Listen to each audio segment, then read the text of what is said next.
Nigeria. And those rights include the rights guaranteed under Section 38 of the Constitution, which talks about freedom, thought, conscience, and religion. Hello, everybody. Welcome back to Plan B TV News. Some Muslim cleric, or let me just say, not some, a Muslim cleric called the First Lady of Nigeria an infidel. A lot of Nigerians have reacted to it because the Muslim cleric said that he's calling the First Lady, Remi Tinubu, an infidel because he's a Christian married to a Muslim. And anyway, let me not just put words in their mouth. Let's watch this particular video from Rise TV News, how they make breakdown on what happened. We'll be right back to do some research to it. Many Nigerians have called on security forces to immediately arrest an Islamic cleric who in a now viral video declared that Nigeria's First Lady, Senator Oluremi Tinubu, deserves to die for being a pastor.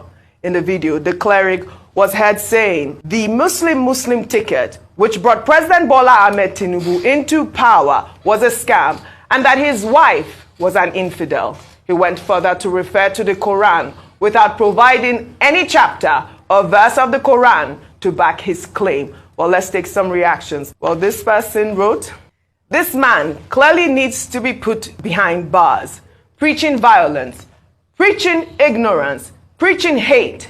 There are a lot of topics he could preach upon, but will never educate and call people to stop engaging in illicit wickedness and white-collar misconduct in a sane country. His utterances are equivalent to treasonable felony and not only fanaticism. The police and agencies responsible for citizens' safety should swiftly act on this type of crime for using people's ignorance to deploy mayhem. This is terror."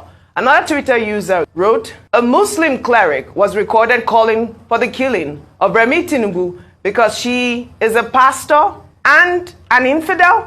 Even though I do not support this government, this is a reach, and I expect the weight of the law to be visited on him.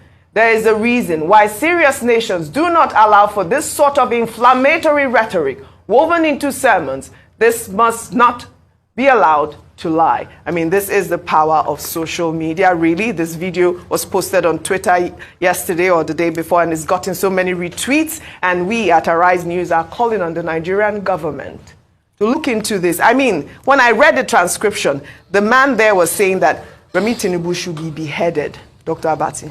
Well, it's unbelievable. I can't believe it. You see, people use religion to divide the country. Religion is one of those fault lines within the Nigerian arrangement. And that somebody will have the temerity, the audacity, the confidence to go on social media, to go public and ask that the wife of the president be killed. I mean, it is the height of it. And I think that by now, the Department of State Services should have arrested this man for questioning. Yes. The police also should have arrested him because under the criminal code, he has committed offense. If you look at the criminal code, if you threaten to kill anybody under Section 320 of the criminal code, you have committed a felony and you are liable to 7 years imprisonment. Under Section 323, you also cannot make an attempt to kill anybody. It's not to talk of threatening that other people should go and kill somebody. Now again, Mrs. Remi Tinubu, everybody should realize this.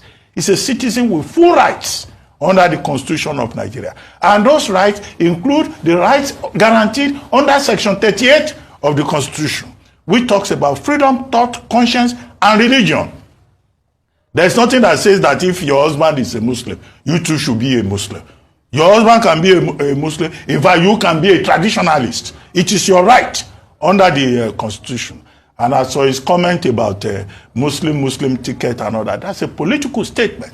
We keep saying that the pulpit should not be used to make divisive, inflammatory, unacceptable remarks. And that's a duty. There is a body called NIREC. That's the Nigerian, the National Interreligious Council, which has leaders from every religion, and they meet regularly. The leaders of both religions are there.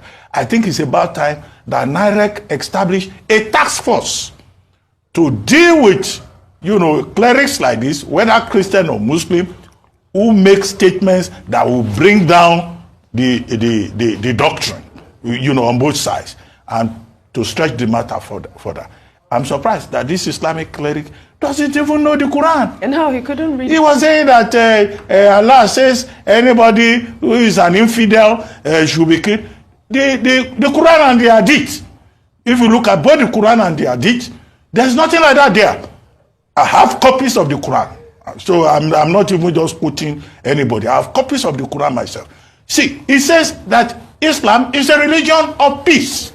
Absolutely. And Islam preaches unity. It preaches oneness. Absolutely. So how can somebody claim he's a cleric and is turning the Hadith and the Quran upside down? This is part of the problem we face with religious charlatanism in this country. Absolutely. The cleric story is a sad indication of how low our country has become.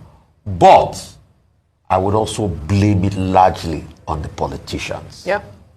They are the ones that bring a lot of religion into politics because they want to use it and favor them. Let's not forget. And we condemn that. I condemn that cleric in totality. I think the government should go after him. But let's not forget, we've had other clerics make more incendiary statements. I don't do anything to them. We have the Sheikh Gumis of this world. What was the need for getting 40 bishops to endorse candidate Tinubu then, or aspirant Tinubu then? The episode of the 40 bishops, just to be able to justify a Muslim ticket. They are the ones making mockery of religion, and they are the ones that are giving impetus to people like this to be able to say all sorts of incendiary things like this. So the politicians too should watch it. Absolutely. That man needs to be picked up immediately. If it was somebody from Southeast that said this particular thing, believe it or not, you will see DSS showing their power. Oh, I want to go and deal with that person. No, the police say, no, look at my power. I can deal with the person. Even road safety, we block road. I said, no. Because he's a Muslim cleric now, all security agencies fold their hands. Now, nobody's talking. They don't want to talk. But if this thing that just happened in Southeast, or it was a Christian that tweeted or said a word like this, or even a pastor said a word like this, a threatening word to the president's wife, the first lady, remitting. God, oh, hey. If for that happen. Now, after this particular video went viral, a lot of Nigerians reacted both on social medias, and there were a lot of backlash over it, and they were saying, oh, if it was pastor that said this, the president would have done a lot of things. If it was just Nigeria or people from Southeast that did this, Nigeria's president or the Senate, the security agency, the DSS, helicopter, soldiers would have dropped on the church right now or drop on Southeast. It takes Nigerians to scream out loud, to talk and talk and talk for the first lady to even come out and say, I'm not afraid to die because I'm the first lady, duh. And that was it. Let it not be like I'm putting words in my mouth. There was no action, there was no helicopter, there was no machine gun dropping from the sky. Not even bicycle riding to go and ask the person question. Let's watch this particular video whereby the first lady herself reacted to what the Muslim cleric said. The First Lady of Nigeria, Senator Oluremi Tinubu, reacted to a recent threat by an Islamic cleric from Bauchi State, who in a viral video said that the First Lady deserved to die for her Christian faith, while describing the Muslim ticket that brought President Bola Ahmed Tinubu to power as a scam. The First Lady spoke during a courtesy visit to the Emir of Bauchi, Rilwan Adamu, before commissioning some projects in the state. The First Lady during the visit thanked the governor of the state, Bala Mohammed, for assuring her safety and dismissed the cleric's threat, saying that she is not afraid to die. She was quoted as saying, I want to say that I am too old to be afraid. If God has granted me over 60 years on earth, I shouldn't be afraid of death. I thank God that you encouraged me to come. Nigeria belongs to all of us, and this is the time for us to unite more than ever. Well, our pastor, Ayo, I'm coming to you on this story. I mean, this was a fearless speech, but, it still goes down to, do you know what's happening with that cleric at this point? Do you have any information that cleric have been picked up? I know that he actually apologized after, the videos went viral, but what are security forces doing at this point They said to they're going arrest to him? investigate the matter, which is where most things in Nigeria end. This is Investigations. unfortunate. First Yes. of all, since she's a Christian, I said to die is gain, to live is Christ. Yeah. But let me just say something. That I love that she's come out to dare or to, because that's a bullying statement, and to come out to stand and say we will not stand for any kind of bullying. I'm very proud of the fact that she did that. But on the flip side, we keep talking about consequences, impunity, the fact that the reign of terror continues because there's no obvious deterrence or punishment for this. How can a cleric obviously threaten the First Lady of the Federal Republic of Nigeria, and all we're hearing is, oh, okay, I apologize, it was misconstrued. We want to see, after the investigation, we must see the end of it. We must see obvious punishment to act as a deterrent, that no one should have the audacity to make such a statement, not just against the First Lady, but any Nigerian, irrespective of what religion they choose to practice. There's freedom of religion as protected by the Constitution, so we have to ensure that this man is brought to the book. I'm proud of her. I'm glad she went there, and I'm glad that she did not, she was not a coward about it. Dr. Lati. Very quickly, Mrs. Oluremi Tinubu showed courage Yes. by going to that same Bauchi state, Yes. where Idris Abdulaziz, that's the name of the renegade cleric. Renegade. Yes, renegade cleric. Yes. Threatened because she's a Christian and because, according to him, the Muslim ticket is not working in the interest of Muslims. The police have done something. They've declared him wanted. And this is the second time the Nigeria police will declare him wanted. The question is, why is he still at large? Why? Why have they not been able to, apprehend them? The governor of Bauchi State has apologized. Well, that apology is okay. But the man should be arrested and made to face the law because, as I said, they are threatening to kill somebody. It's a felony. Now, beyond all of this, Mrs. Tinubu was saying she's not afraid to die at 64. Well, I mean, she's speaking as a Christian with courage and all that, but, our prayer is that she will live to see her children, grandchildren. Rufai, let me end with a song. Who is going to supply the beats? Rufai, you will know the song. Mama, no go die. Let's go Madarugo, Mama. Let's go Madarugo.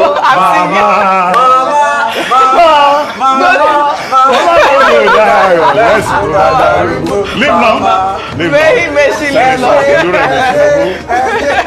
Don't you all just love this crew? Well, all right. Okay. When they say it's enough. Well, I'd like to thank you all for your great analysis as always on What's Trending. I hope you all have a great weekend. May the First Lady live long. Well, that's all I have for you guys on What's Trending today. I'll see you all next week. If you're Nigerian, imagine this particular preaching or sermon or threat is coming from Southeast. What do you think would have happened by now? What do you think that the DSS would have done by now? What do you think about the things that, or let's say it was a Christian or pastors but from Southeast? What do you think would have been done by now by security agency, even without Remi Tinubu, the First Lady, sending them to do it? I just want to hear from you in the comment section. Anyway, this is not our problem. Our problem is how to fix the country economy. This is not our problem. Our problem is also how to fix constant electricity. This is not our problem. The problem is how to regularize the cost of living in the country. Not the problem. But still, what do you guys think? I want to hear from you in the comment section.